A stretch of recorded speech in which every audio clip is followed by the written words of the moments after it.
preso um dos homicidas mais perigosos do Amazonas, suspeito de mais de 25 mortes em Manaus. Tiroteio no São José surpreende participantes de um torneio de pipas.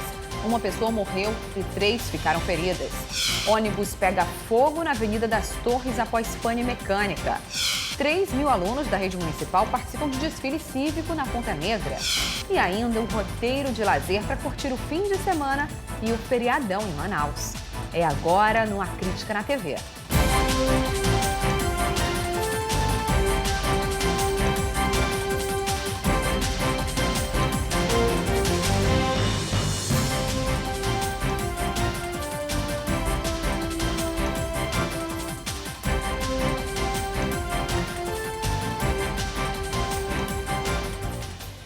Boa noite. Um tiroteio deixou um homem morto e 3 feridos em um campo de futebol no São José, na Zona Leste.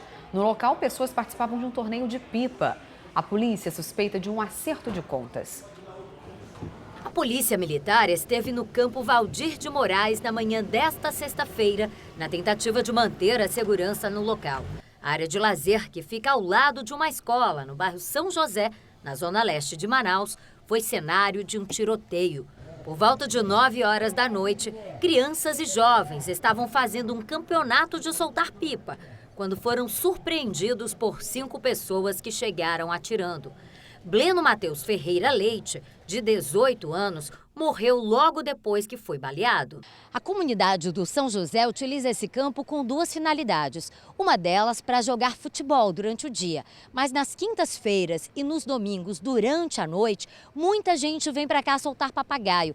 A gente observa, inclusive, que existem restos de pipas que estão presos na iluminação que faz parte aqui do campo Valdir Moraes. Agora, com essa ocorrência, ninguém sabe como vai ficar essa atividade ou se ela vai ser proibida. Além do jovem de 18 anos que morreu aqui na noite de ontem, 3 pessoas ficaram feridas, entre elas uma criança de 9 anos. Primeiro teve um estouro bem grande, tipo um fogo de artifício bem alto. E na sequência o pessoal começaram a correr, saindo do campo de trás para frente. E muita gritaria, criança sendo empurrada, criança sendo pisoteada. E aí depois disso veio a viatura com a tenente, pediu para apagar a luz do refletor para todo mundo começar a ir embora, porque tinha gente ferida no hospital, aí estava com medo de acontecer algo pior. A dificuldade agora é identificar os suspeitos, porque eles usavam capuz. A polícia suspeita de acerto de contas. O modus operandi indica uma execução, né? 8 disparos, né?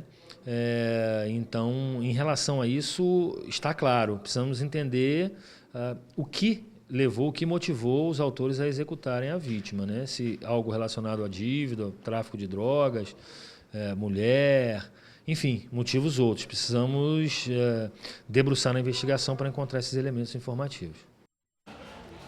Uma força-tarefa da Secretaria de Segurança Pública com o Departamento de Combate ao Crime Organizado prendeu um dos maiores assassinos dos últimos tempos, que faz parte de uma organização criminosa aqui no estado.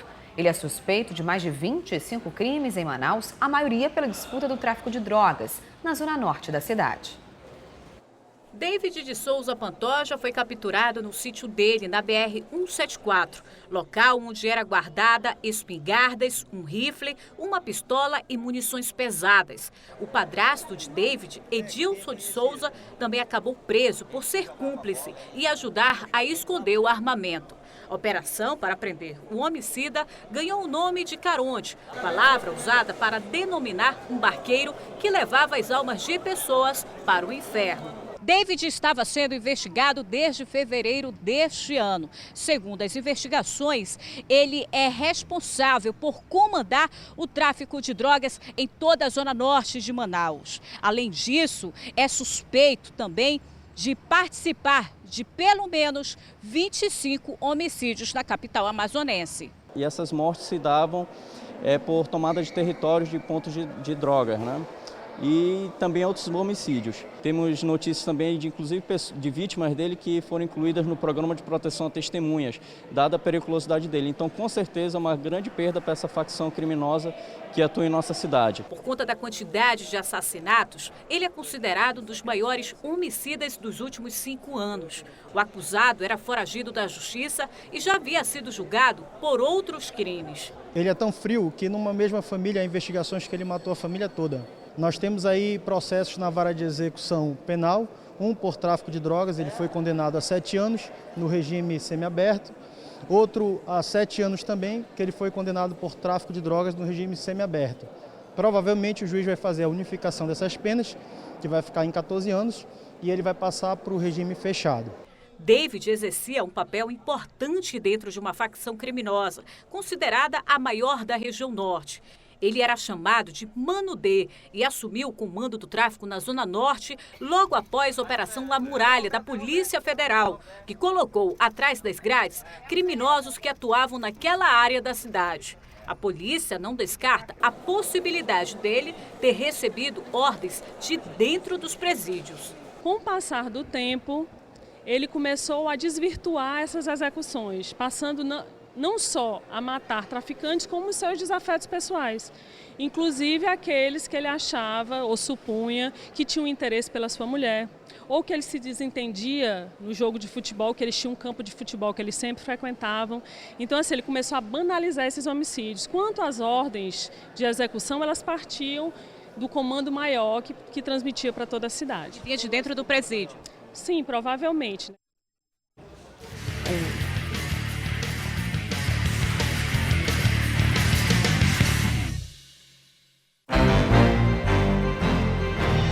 A polícia procura por 3 homens que aparecem nestas imagens. Eles são suspeitos de participar de um homicídio no dia 25 de agosto, numa frutaria do bairro Adrianópolis. A suspeita é de que o crime foi por causa de acerto de contas do tráfico. Um posto de gasolina no conjunto Renato Souza Pinto, na Zona Norte, foi assaltado hoje de madrugada. As imagens das câmeras de segurança registraram toda a ação. Os ladrões levaram mais de R$ 400 em dinheiro, além de cigarros e bebidas. A Justiça determinou a interdição e transferência dos presos provisórios da delegacia de Iranduba para Manaus. O local só tem capacidade para abrigar em torno de 15 detentos e já tem mais de 50. Essa superlotação, inclusive, já provocou vários motins. Caso não seja cumprida a sentença do juiz sobre a delegacia de Iranduba, o governo do estado pode pagar multa de R$ 10 mil por detento.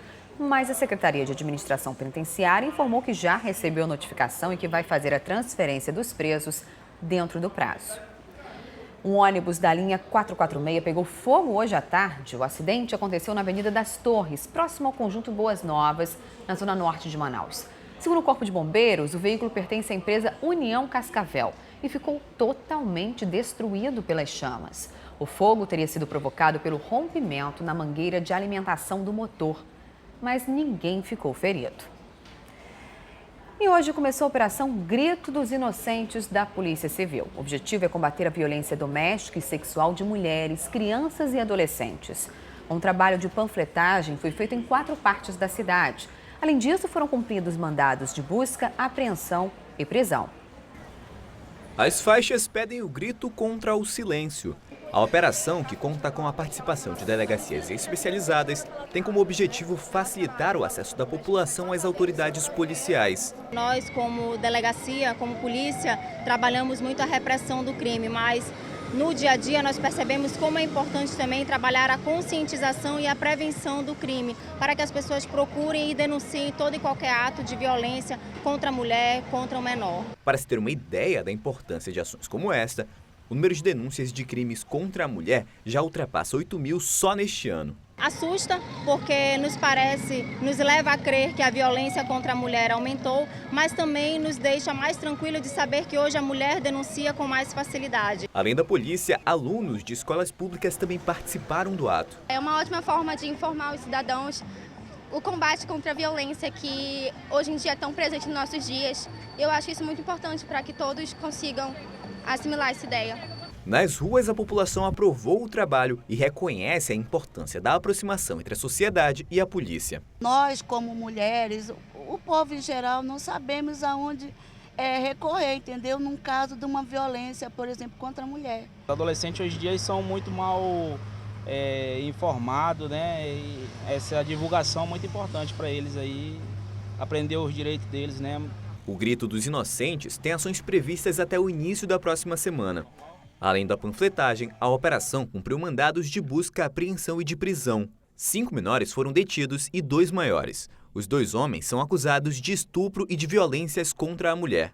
Muitos desses mandados já haviam sido cumpridos anteriormente e alguns por alguma questão de endereço ou uma questão de que você não consegue localizar para uma pessoa viaja ou interior, a gente não conseguiu cumprir. A maior parte deles são de pessoas que têm outros crimes relacionados, como homicídio, como roubo majorado e já são considerados de alta periculosidade.